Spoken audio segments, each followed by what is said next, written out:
Hello बच्चों। आज मैं आप लोगों के समक्ष जल संसाधन जो हम लोग का ज्योग्राफी का एक चैप्टर है और इससे सबसे पहले हम लोग इसका नोट्स देखेंगे। यानी कि चैप्टर में से जो चैप्टर के अंदर से जो परीक्षा में प्रश्न पूछे जाते हैं उसका पहले नोट्स देख लेंगे। उसके बाद हम लोग लघुत्तरीय प्रश्न देखेंगे, उसके बाद दीर्घोत्तरीय प्रश्न देखेंगे और कुछ एडिशनल प्रश्नों को भी देखेंगे जो परीक्षा की दृष्टि से अति महत्वपूर्ण होगा। पहले हम लोग देख लेते हैं पूरे चैप्टर का नोट्स। तो ये है आपका चैप्टर का नाम है जल संसाधन। नोट्स देखिएगा और इसमें देखिएगा पृथ्वी पर जल के जो स्रोत हैं, पृथ्वी पर यहाँ देखिएगा कुछ टाइपिंग मिस्टेक है। पृथ्वी पर जल के स्रोत, यानी कि ये देखिएगा पृथ्वी पर जल के स्रोत। तो आप साधारण तौर पर देखिएगा ये 4 स्रोत हैं। मैं आप लोगों को पढ़ा भी दिया था। भूपृष्ठीय जल, भूमिगत जल, वायुमंडलीय जल और महासागरीय जल। अब हम लोग आगे देखते हैं भारत में विश्व की, ये देखिए पुराना डाटा है, ये सारे 17% है दोस्तों, याद रखिएगा बच्चों। भारत में विश्व की 17.5% आबादी निवास करती है और इसके लिए मात्र 4% जल ही उपलब्ध है।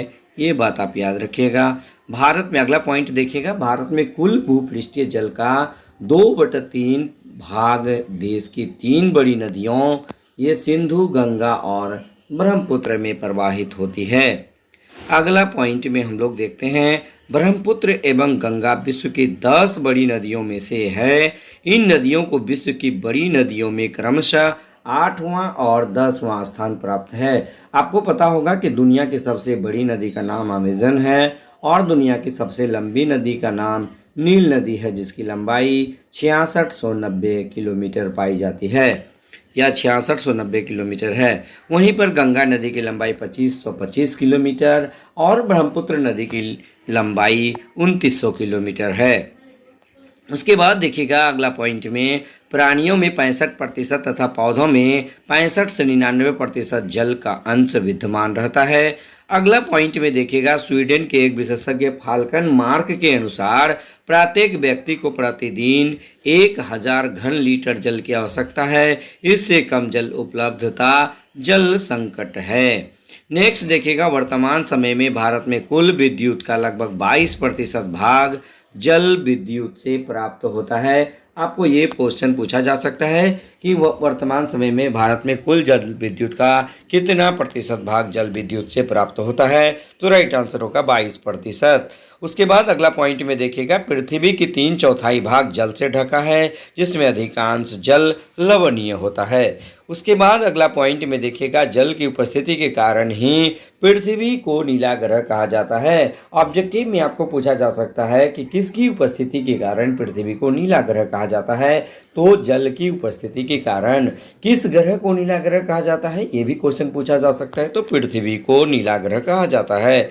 उसके बाद विश्व के कुल जल आयतन का 96.6% जल महासागरों में ही पाया जाता है। उनमें मात्र 2.5% जल मृदु जल है या अलवणीय जल है या पेयजल है। उसके बाद जल एक महत्वपूर्ण राष्ट्रीय संसाधन है। इसका उपयोग घरेलू कार्यों के अतिरिक्त पनबिजली के उत्पादन और परिवहन के लिए किया जा रहा है। उसके बाद जल 2 प्रकार का होता है। कौन कौन सा? एक होता है मीठा जल और दूसरा होता है खारा जल। यानी कि जल कितने प्रकार के होते हैं? 2 प्रकार के, एक मीठा जल होता है और दूसरा खारा जल होता है।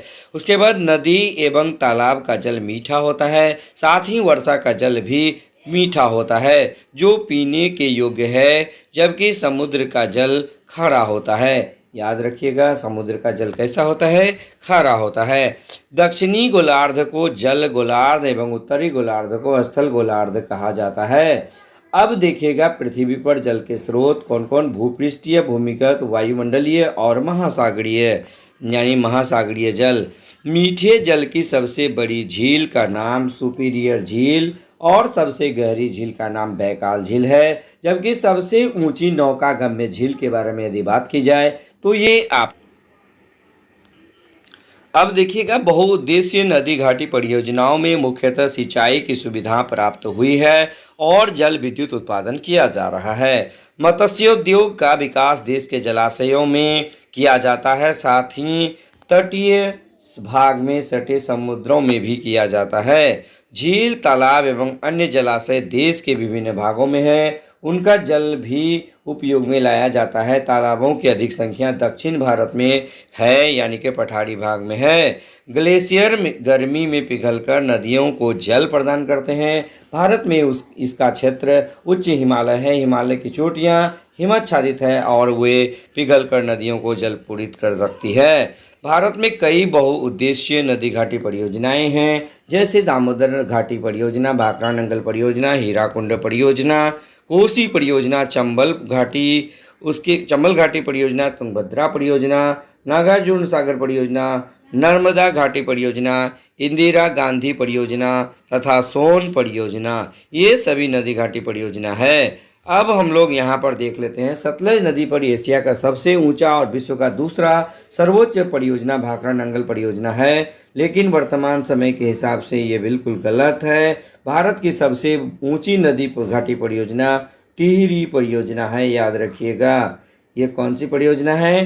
टिहरी परियोजना भारत की सबसे बड़ी नदी घाटी परियोजना है। अब भाखड़ा नंगल नहीं रहा है। उसके बाद देखिएगा, कोसी परियोजना तथा सोन परियोजना प्रमुख बिहार की नदी घाटी परियोजनाएं हैं, इसे याद रखिएगा।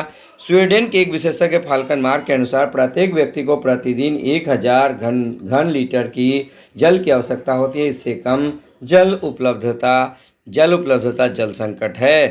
तो ये था आपके चैप्टर के अंदर का महत्वपूर्ण प्रश्न। अब इसके बाद अगले वीडियो में आप देखिएगा कि जो आपका शॉर्ट क्वेश्चन है उसको देखिएगा, फिर उसके बाद हम उसमें शॉर्ट क्वेश्चन का यदि हो जाएगा, लंबा वीडियो में नहीं इसलिए बनाना चाहता कि ताकि आप लोगों को किसी तरह की असुविधा ना हो, तो छोटे छोटे वीडियो के रूप में मैं शॉर्ट क्वेश्चन भी कराऊंगा, फिर लॉन्ग क्वेश्चन भी कराऊंगा और परीक्षा की दृष्टि से जो मोस्ट प्रोबेबल होगा उन प्रश्नों को भी मैं कराऊंगा। बस आज के वीडियो में इतना ही। धन्यवाद।